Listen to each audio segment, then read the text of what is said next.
sebuah berita sejarah apabila dia bertentangan dengan sumber sejarah yang lebih tua, maka berita sejarah itu dipastikan hoax. Berita sejarah itu palsu. Karena mereka tahu kita gampang kena hoax, ya mereka bikin hoax yang banyak aja untuk mereka ini dihormati. Mingguan 70 kali gitu ya, bahwa dia bisa terbang, mobilnya terbang, bisa berjalan di air. Itu adalah marketing. Kalau hari ini tidak ada masalah nasab ini, mungkin itu orang-orang yang bikin cerita-cerita itu dianggap benar, walaupun tadinya hanya untuk konten, tapi nanti akan menjadi sebuah kebenaran dan dianggap benar. Di tarim itu, di dalam kitab-kitab sejarah disebutkan di tarim ini barokah, karena di situ ada puluhan ribu aulia Allah dan kebanyakan mereka adalah keluarga Ba'alawi. Selain keluarga Ba'alawi, di situ juga ada para sahabat Nabi yang perang Badar, waktu di Badar, tapi meninggalnya puluhan orang ada di tarim. Ini dia mengatakan seperti itu, sementara di dalam redaksi lainnya, apabila seseorang ziarah ke tarim tidak mendahulukan pakai muqaddam dalam berziarah, sedangkan sahabat Nabi itu derajatnya adalah lebih tinggi, mempunyai pangkat radhiyallahu anhum wa radu. Bagaimana mereka bisa menomorsakukan pakai muqaddam daripada para sahabat? Kalau memang betul di tarim itu ada makam para sahabat Nabi yang syahidah Badr. Pertama, ada narasi syahidah Badr yang ada di tarim itu bisa jadi hoax. Karena tidak ada dalam sumber-sumber lain di tarim ada orang yang perang Badar kemudian dimakamkan di tarim, tidak ada. Tapi mereka bikin agar di tarim ini menjadi laris untuk dicari orang. Nah ini kan merendahkan sahabat Nabi besar Muhammad sallallahu alaihi wasallam. Nah betul gini enak ini kalau ketemu gini. Kita dapat tidur otaknya belum rempong nih. Tadi diketok sama dia Anis ketiduran.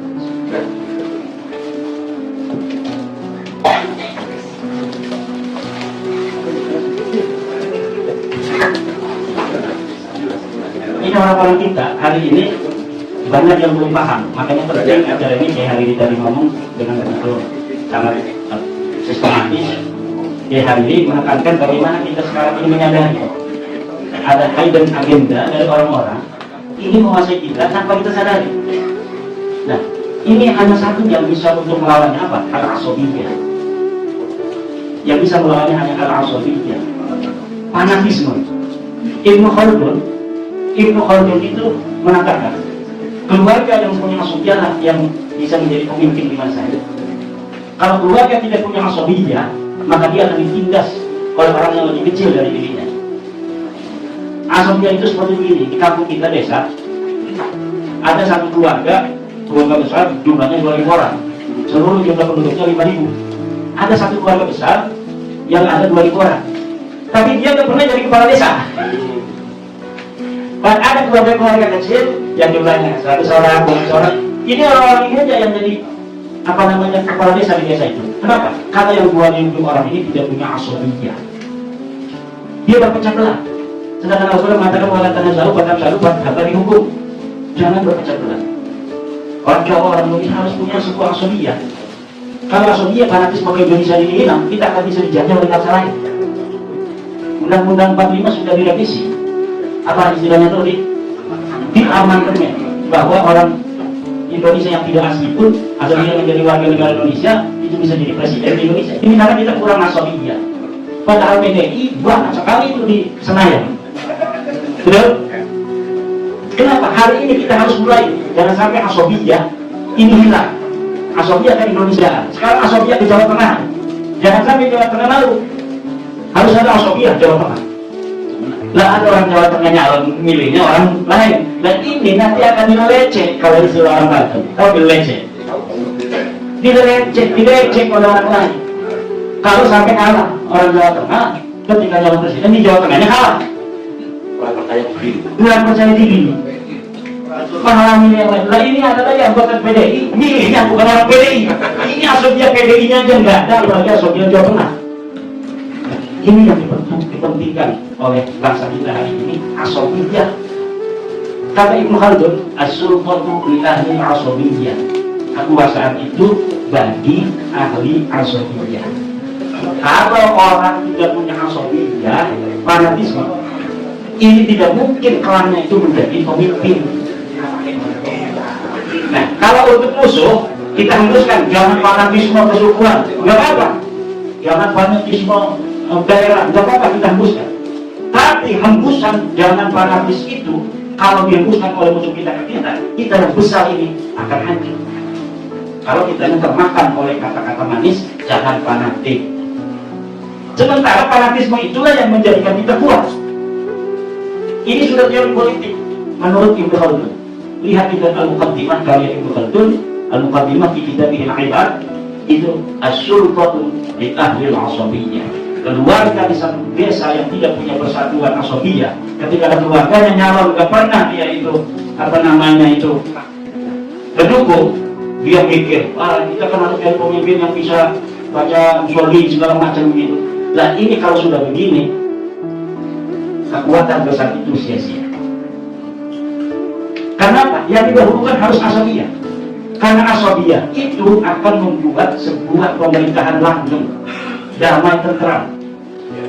Demokrasi itu kebebasan kita milih siapa. Namun kita memilih berdasarkan kedekatan, apapun itu. Kalau kita PDI, ya milihnya orang PDI dong. Lu PDI milihnya orang Gerindra. Aneh gak cara berpikir? Aneh. Ini orang PDI milihnya orang PKS atau sebaliknya. Nah, ini yang harus kita pikirkan, ini yang harus menjadi renungan orang Jawa Tengah. Sekarang ada putranya yang sedang naik untuk menjadi pemimpin. Nah orang Jawa Tengah selama ini selalu jadi raja, betul apa tidak? Ya. Jadi raja itu Jawa Tengah karena dia ada di tengah. Ini bukan politik identitas, ini kita lagi belajar ilmu politik Ibnu Khaldun Asabiyah. As-sultan di ahli al-asabiyah. Kekuasaan selalu akan berada di mereka yang mempunyai asabiyah. Asabiyah itu adalah kefanatikan antar kelompok menurut kelompoknya itu. Ego besar, ego ini besar, tapi sekarang asabiyahnya nggak dibawa, biar macam kemana-mana. Ya jadi nggak dapat apa-apa. Dulu 2019 dapat Wapres, ya nggak? Dapat Wapres. Lah ada orang kresek yang jadi itu. Orang kresek ini asli ini. Lahirnya dekat rumah saya, tempat lahir beliau. Kita dapat Wapres karena ada asabiyah. Tapi ini masalah muslimin, nanti akan kita kembangkan masalah nasab. Ini akan kita kembangkan karena kalau masalah nasab dari asal itu sudah ada bukunya. Saya bukunya 5, bahasa Indonesia 3, bahasa Arab 2. Kemudian ada lagi yang disatukan oleh orang Jogja, dicetak, diberi judul Benarkah Habib itu keturunan Nabi. Itu dicetak oleh teman kita orang Jogja. Kalau saya bukunya kecil-kecil itu. Satu, menangkar kesahihan nasab Habib di Indonesia, hanya 21 halaman. Kemudian terputusnya nasab Habib di Indonesia. Ini lebih kuat dari dalilan hujahnya. Kalau dari awal itu kita hanya sekedar ingin memberitahu bahwa membuka wacana agar jadi diskursus. Nah kalau ketika saya bikin buku kedua terputusnya nasab Habib di Indonesia itu, saya sudah yakin betul. Sudah yakin sudah. Kemudian yang berbahasa Arab, al-mawahib al-laduniyah fi bitari nasabi Alawi bin Ubaidillah. Yang kedua adalah i'anatul akhyar di jawabi syi'atil mukhtar. Ada ulama besar di Sukabumi bikin kitab bahasa Arab menolak tesis saya. Kemudian karena saya tahu beliau orang tua, saya menjawab jadi. Tiba-tiba setelah beberapa waktu datang murid-muridnya. Jadi Abah Abdullah Mukhtar pengen dijawab anaknya.